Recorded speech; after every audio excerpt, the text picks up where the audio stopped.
علمی، اصلاحی، دعوتی اور تحقیقی بیانات کے لیے مولانا ڈاکٹر سعید عاطف کے چینل کو سبسکرائب کریں۔ فرمایا وعباد الرحمن الذین یمشون علی الارض ہونا واذا خاطبهم الجاہلون قالوا سلاما۔ یہ رحمان کے بندے ہیں۔ سب سے پہلے اللہ نے اپنی صفت الرحمان بیان فرمائی۔ عباد اللہ بھی کہا جا سکتا تھا اللہ کے بندے، لیکن اللہ ارادے کے ساتھ یہ صفت اس لیے لائے کہ بندوں کے اندر رحمت کی جھلک ہو، اور رحمان یعنی اللہ کی ذات سے تعلق ان کی زندگی کے اندر نظر آئے، یعنی بندگی نظر آئے۔ عباد اور رحمان، تو رحمان سے مراد یہ ہوئی کہ وہ اللہ سے ایسا تعلق رکھیں کہ ان کی زندگی انسانوں کے لیے بھی باعث رحمت، باعث محبت، باعث رأفت بنے۔ اور عباد کا معنی یہ ہے کہ وہ اپنی مرضی میں آزاد نہیں ہیں، وہ ایک اللہ سے جڑے ہوئے ہیں، اس کے بندے ہیں۔ ساری غلامی، نفس کی غلامی، کسی جھوٹے اقتدار کی غلامی، دولت کے نشے کی غلامی، کاروبار کی وسعت کی غلامی، ان سب غلامیوں سے انہوں نے نجات پا کر اپنے رب کی غلامی کو اختیار کر لیا ہے، جو حقیقت میں انسانیت کا اعزاز ہے، کیونکہ جو وہ خالق بھی ہے، جو مالک بھی ہے، تو عباد الرحمن۔ پھر ان کا ماڈل اور نمونہ پیش کیا گیا عباد الشیاطین کے مقابلے میں، کہ جو شیطان کے ہیں عباد، ان کی حالت، ان کی زندگی ایسی ہے جو دنیا کے اندر امن کے بجائے فساد ہے، حلال کے بجائے حرام ہے، نکاح کے بجائے بدکاری ہے، راتوں کو عبادت کے بجائے عیاشیاں اور نفس پرستیاں ہیں، اور اپنے اللہ سے دعاؤں کے بجائے الحاد اور دین بیزاری ہے۔ اور اس کے بالمقابل دیکھو، یہ ہیں عباد الرحمن۔ اور اس عباد الرحمن کے صحیح معنوں میں مصداق یا اس کی اولین مثال صحابہ کرام، کہ یہی وہ دھرتی تھی کہ لتنذر بہ قوما لدا، اے نبی آپ نے اس قوم کو پیام حق اور ہدایت قرآن پہنچانی ہے جو اپنے مزاج کے اعتبار سے جھگڑالو ہے، جلدی بات کو سمجھتی نہیں، الجھنے والی اور الجھانے والی ہے۔ اس کے اندر حضور صلی اللہ علیہ وسلم نے 23 سال محنت کر کے کیسے عباد الرحمن تخلیق کیے ہیں کہ اللہ ان کی یہ مثال پیش کرتا ہے، اور صحابہ اس کی شاندار مثال تھے۔ اس کے بعد قیامت تک آنے والے جو بھی اہل کردار با ایمان لوگ ہیں، وہ بھی اس بشارت کے اندر، ان اوصاف کے اندر اپنی اپنی حیثیت کے مطابق شریک ہیں۔ فرمایا الذین یمشون علی الارض، یہ زمین پر دبے پاؤں چلتے ہیں، وقار کے ساتھ چلتے ہیں۔ نبی کریم صلی اللہ علیہ وسلم لوگوں کو فرمایا کرتے تھے علیہم السکینہ، کہ جب چلو تو وقار کے ساتھ، توقیر کے ساتھ، عزت کے ساتھ۔ یہ بھاگ دوڑ، یہ تکبر کی چال، یہ اللہ کو پسند نہیں ہے۔ یہاں تک کہ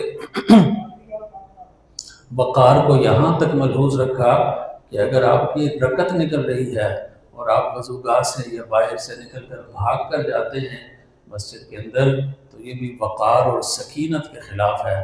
آپ کی رکعت نکل جائے، یہ چھوٹی چیز ہے، بجائے اس کے کہ آپ کا وقار اور مسجد کا وقار اور عبادت کا وقار اور اس کی پہچان مجروح ہو۔ اور یمشون کا معنی لائف سٹائل بھی ہے، طرز زندگی بھی ہے۔ حقیقت یہ ہے کہ طرز زندگی سے ہی انسان پہچانا جاتا ہے۔ وہ سوتا ہے، وہ جاگتا ہے، وہ اپنے آفس میں بیٹھتا ہے، اپنی دکان پہ بیٹھتا ہے، اپنے دفتر میں جاتا ہے، اپنی تعلیم گاہ میں جاتا ہے۔ وہاں پتہ چلتا ہے ان ساری جگہوں پر کہ یہ اللہ کا بندہ ہے، رحمان کا بندہ ہے، یا نفس کا بندہ ہے۔ اور اگر اس کے اندر تکبر ہے، اس کے اندر زوم ہے اپنے حسن کا، اپنی چیزوں کا، تو وہ جو مرضی دعویٰ کرے، ہماری طرح نماز بھی پڑھے، اصل میں وہ نفس کا ہی بندہ ہے۔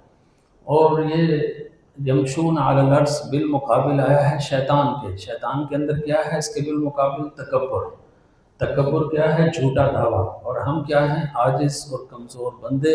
یمشون علی الارض، اے اللہ ہم زمین پر وقار کے ساتھ، عاجزی کے ساتھ، خاکساری کے ساتھ چلتے ہیں۔ اور اگر اس کی مثال دیکھنی ہو تو اپنی جو اشرافیہ ہے، وہ سیاسی اشرافیہ ہو، وہ کاروباری اشرافیہ ہو، ان کو دیکھا جائے، ان کی رعونت کو دیکھا جائے، ان کے سیاسی استقبال کو دیکھا جائے، ان کے جو اقتدار کے اختیارات ہیں ان کے اندر جو رعونت ان کی باڈی لینگویج سے ٹپکتی ہے وہ بندہ دیکھ کے پریشان ہو جاتا ہے۔ وہ لوگوں کو ان کی گاڑیاں کچلتی ہوئی چلی جاتی ہیں، کوئی کچھ کر نہیں سکتا۔ ٹریفک کانسٹیبل ہے، اس کو کچل کر چلے جائیں گے، ٹریفک کانسٹیبل کی پوری فیملی کو کوئی نہیں پوچھے گا۔ یہ باہر کے ملکوں میں نہیں ہوتا، یہاں یہ ظلم ہے، یہ ہے وہ تکبر۔ اس کے بالمقابل یمشون علی الارض، پورا نظام اللہ کے راستے کے تابع ہو جائے، انسانیت کی اچھی اقدار کے تابع ہو جائے، ہم سے کوئی کسی کو تکلیف نہ پہنچے، اگر پہنچے تو رک کر ہم فوراً معذرت کریں، بڑی گاڑی سے نیچی گاڑی میں، چھوٹے کو بھی انسان سمجھے۔ یہ بھی یمشون علی الارض کے اندر آتا ہے۔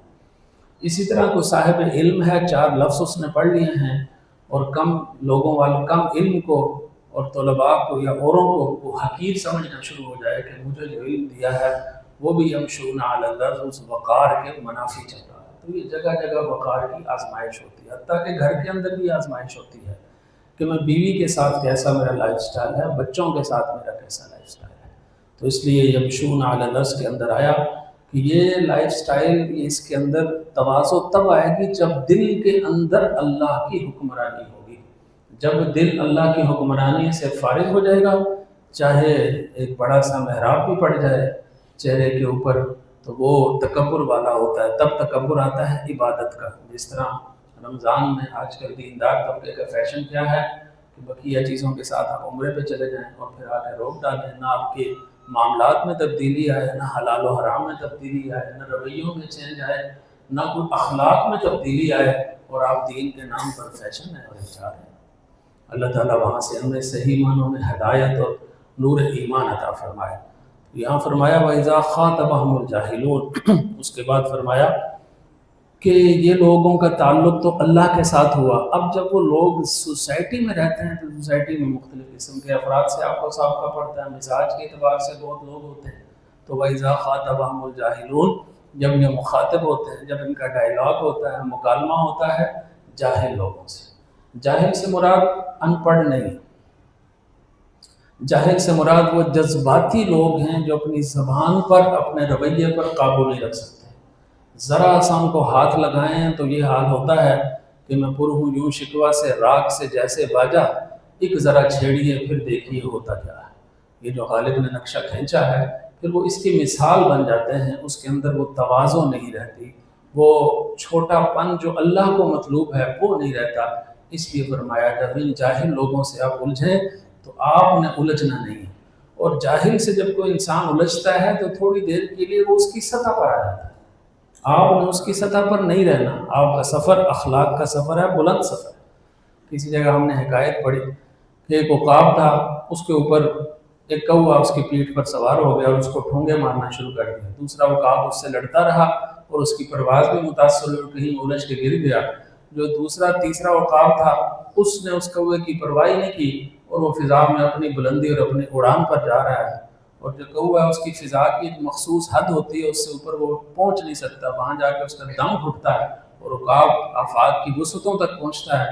تو وہاں جب آفاق میں پہنچتا ہے عقاب، تو وہ جو کوا ہے وہ بے دم ہو کر گرنا شروع ہو جاتا ہے اور بالآخر گر جاتا ہے، اور عقاب کی اپنی طاقت میں، اپنی پرواز میں، اپنی سمت میں، اپنی منزل کی طرف چلنے میں کوئی فرق نہیں آتا۔ بالکل یہی حال ہوتا ہے جاہلوں سے الجھ کر اپنی صلاحیتوں کو ضائع کرنے کا۔ تو ان کے ساتھ الجھیں گے، غصہ آئے گا، ٹینشن ہوگی، رویے بدلیں گے، اخلاق میں پستی آئے گی۔ یہاں قرآن سمجھاتا ہے جب ایسا رویہ آ جائے تو قالوا سلاما، ان سے سلامتی سے گزر جاؤ، سوری کر دو، کو بھائی اچھا آپ ٹھیک فرما رہے ہیں، اچھا ٹھیک ہے۔ بڑے بڑے لوگ حیران ہوتے ہیں کہ اس طرح کی جذباتیت والی یہ رویہ آ جاتا ہے۔ وَإِذَا خَاطَبَهُمُ الْجَاهِلُونَ قَالُوا سَلَامًا، یہ تو ان کا دن میں سوسائٹی میں لوگوں کے ساتھ ان کے اٹریکشن کا حال ہے۔ اور اب اللہ تعالیٰ دن کے بعد ان کی راتوں کا ذکر فرما رہا ہے کہ ان عباد الرحمن کی راتیں کیسے گزرتی ہیں۔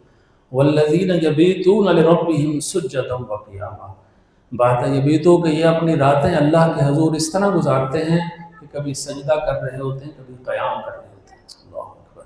یہ نہیں کہ پوری کی پوری رات گزارتے ہیں، انہوں نے سونا ہے، انہوں نے بیوی بچوں کا حق ادا کرنا ہے، دن کو انہوں نے حق حلال کی روزی کمانی ہے، یا اپنے کاروباری زندگی میں مصروف ہونا ہے، تو رات کا کچھ حصہ گزارنا ہے۔ اس میں کہتے ہیں کہ جو عشاء کی نماز پڑھ کے سو جاتا ہے اس نے بھی گویا رات کی عبادت میں حصہ ڈال دیا۔ پھر اس عبادت کے اندر بالخصوص اللہ توفیق دے تو تہجد ہے۔ تہجد ایک ایسی عبادت ہے جس کی اذان اللہ کی محبت کی وجہ سے دل پر ہوتی ہے، اللہ کی محبت کا آوازہ دل پر دستک دیتا ہے، میرے بندے اگر محبت ہے تو اٹھ جاؤ۔ وہ رات کی تنہائی میں وہ جب بندہ اٹھتا ہے تو اللہ سے وہ قرب کا ذریعہ ہے، حدیث میں آتا ہے نوافل کے ذریعے میرا قرب حاصل کرو۔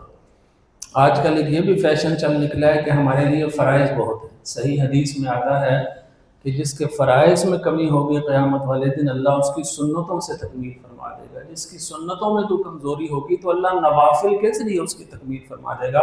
یہ بڑا دعویٰ بن جاتا ہے خدا نخواستہ کہ میرے فرض اتنے مکمل ہیں کہ مجھے سنتوں نفلوں کی ضرورت ہے، تو اس کا اہتمام کرنا چاہیے۔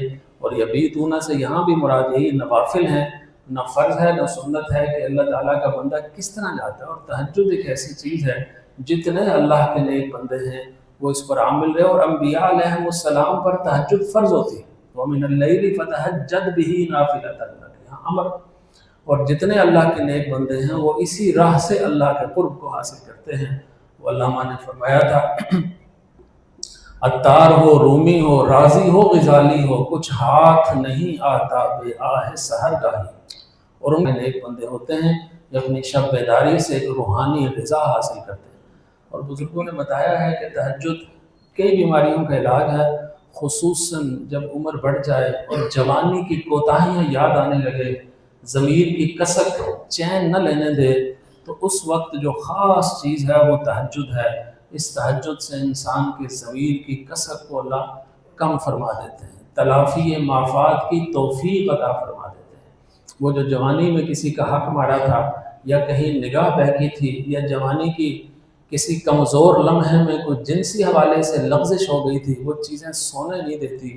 یہ تہجد کا وقت، اس وقت توبہ ندامت وہ اللہ کے حضور اس بندے کے جس کا حق مارا ہو اس کے دل میں بھی معاف کرنے کا جذبہ پیدا کرتی ہے۔ بڑا پیارا کسی کے شعر تھا، اللہ اکبر، کہ جو زخم کے جوانی میں تغافل نے دیا تھا، جو زخم کہ جوانی میں تغافل نے دیا تھا، اس زخم کو پیری میں تہجد نے سیا ہے۔ اللہ اکبر، یہ جو توبہ اور انابت ہے اور یہ رات کو اپنے رب کے حضور یہ ٹڑانا رمضان میں یہ بہت آسان ہے، اللہ اس کی توفیق دے دے تو یہ قرب الہی کے منازل بہت جلد طے کروا دیتی ہے۔ اس لیے یبیتون ربہم سجدا و قیاما، تھوڑا سا وہ وقت نکال کر اپنے اللہ کے حضور حاضر ہوتے ہیں۔ اسی کو ایک اور جگہ پر فرمایا کہ ان کے پہلو بستروں سے جدا ہو جاتے ہیں، وَبِالْأَسْحَارِ هُمْ يَسْتَغْفِرُونَ، اور وہ سحری کے وقت اٹھ کر اللہ سے اپنے گناہوں کی معافی طلب کرتے ہیں۔ آج ہمارے اندر بسا اوقات مطالعے اور شعور کی آڑ میں ہم نے عبادات کو کم کر دیا۔ عبادات کا اپنا حصہ ہے، اور عبادت اور بندگی سے ہی انسان کو سکون ملتا ہے۔ دلائل کی دنیا اپنی ہے، دونوں ایک دوسرے کو تقویت دینے والے ہیں۔ اس لیے اللہ نے ایک جگہ فرمایا فَاسْأَلُوا أَهْلَ الذِّكْرِ إِن كُنتُمْ لَا تَعْلَمُونَ، کہنا تو یہ چاہیے تھا فَاسْأَلُوا أَهْلَ الْعِلْمِ، کہ اہل علم سے پوچھیے گا، نہیں، وہ اہل علم جن کے اوپر خشیت، عبادت اور ذکر الہی کا غلبہ ہو، ان سے تم دین سمجھو گے تو دین دل کے اندر اترے گا اور کبھی واپس گمراہی کی طرف نہیں جا سکو۔ وَالَّذِينَ يَبِيتُونَ لِرَبِّهِمْ سُجَّدًا وَقِيَامًا وَالَّذِينَ يَقُولُونَ رَبَّنَا اصْرِفْ عَنَّا عَذَابَ جَهَنَّمَ إِنَّ عَذَابَهَا كَانَ غَرَامًا إِنَّهَا سَاءَتْ مُسْتَقَرًّا وَمُقَامًا، اٹھ کر دعا کرتے ہیں کہ اللہ اس جہنم کے عذاب سے بھی ہمیں محفوظ فرما، یہ نیری چٹی ہے، جو اس میں پڑ گیا وہ سخت خسارے کا شکار ہو گیا، بہت برا ٹھکانہ۔ اللہ نے جہاں جنت رکھی ہے وہاں اللہ نے یہ بھی رکھا ہے کہ بندے کو احساس ہو کہ میں کہاں غلط ہوں، اس کے اندر ندامت آئے، شرمندگی آئے اور ڈر کے آئے۔ یہ ڈر کا مادہ بھی ہدایت پر پہنچنے کا ایک اللہ نے ذریعہ بنایا۔ اور بعض اہل اللہ تو کہتے ہیں جو جہنم ہے اس کی ایک تشریح یہ بھی ہے کہ یہ اصل میں ہمارے اپنے گناہ ہیں۔ ہم نے اپنے گناہوں کا جتنا انبار لکڑیوں کی صورت میں، سلیب کی صورت میں اپنے اوپر رکھا ہوتا ہے، اتنا ہی ہم نے جہنم میں جلنا ہے۔ جتنے گناہ کم لے کر جائیں گے اتنا جہنم کم ہوگا، جتنے گناہ زیادہ لے کر جائیں گے خدا نخواستہ اتنا جہنم بھی زیادہ ہوگا۔ اس لیے جگہ جگہ دعا سکھائی، اللہم اجرنا من النار، ربنا آتنا فی الدنیا حسنۃ وفی الآخرۃ حسنۃ وقنا عذاب النار، تاکہ بندہ نفس پرستیوں کی ہولناکیوں میں جب گر رہا ہو تو یہ جہنم کے عذاب کا نقشہ اس کے سامنے آ جائے تو وہاں اس کو بریک لگ جائے کہ میں رحمان کا بندہ ہوں اور بندے کا کام بندگی ہے، بندے کا کام بغاوت نہیں ہے۔ یہ جب احساس ہوتا ہے تو فکری طور پر لڑکتا ہوا آدمی دوبارہ ہدایت کے ساتھ جڑ جاتا ہے۔ وہ اپنی رات کو اپنے رب کے حضور گڑ گڑا کر اپنا علم، اپنا تقوی، اپنا ذوق پاکسائی سب اپنے رب کے حضور رکھتا ہے، اپنا حسن، اپنا اقتدار کہ اللہ سب تیری امانتیں، تیری عنایتیں، میرا کچھ بھی نہیں ہے، تیری جس قدر بخششیں میری اس قدر لغزشیں، تیری جس قدر عطائیں میری اس قدر خطائیں۔ یہ بندگی کا جب احساس ہوتا ہے تو پھر انسان واقعتاً اللہ سے جڑا رہتا ہے، اور رمضان اور روزہ یہ سب سے زیادہ قرب الہی کا ذریعہ ہے۔ تو والذین یقولون ربنا اصرف عذاب جہنم ان عذابها کان غراما انہا ساعت مستقرا ومقاما، کہ وہ عارضی ٹھکانہ مستقر اور مستقل ٹھکانہ ہے تو یا اللہ اس کے لحاظ سے بھی وہ برا ہے، اور کچھ دیر کے لیے اگر رک کر وہاں سے گزر کر مجھے جنت میں جانا پڑے تو اللہ وہ بھی میں مقام سہ نہیں سکتا، ان سے تو مجھے نجات عطا فرما۔ اہل جنت کے ساتھ، اہل ایمان کے ساتھ، اہل محبت کے ساتھ ہمارا حشر فرما۔ اللہ اس سورہ فرقان کے عباد الرحمن کی صفات کا کچھ نہ کچھ عکس ہمارے معاشرے میں، ہماری ذات میں پیدا فرمائے۔ Please don't forget to like and share.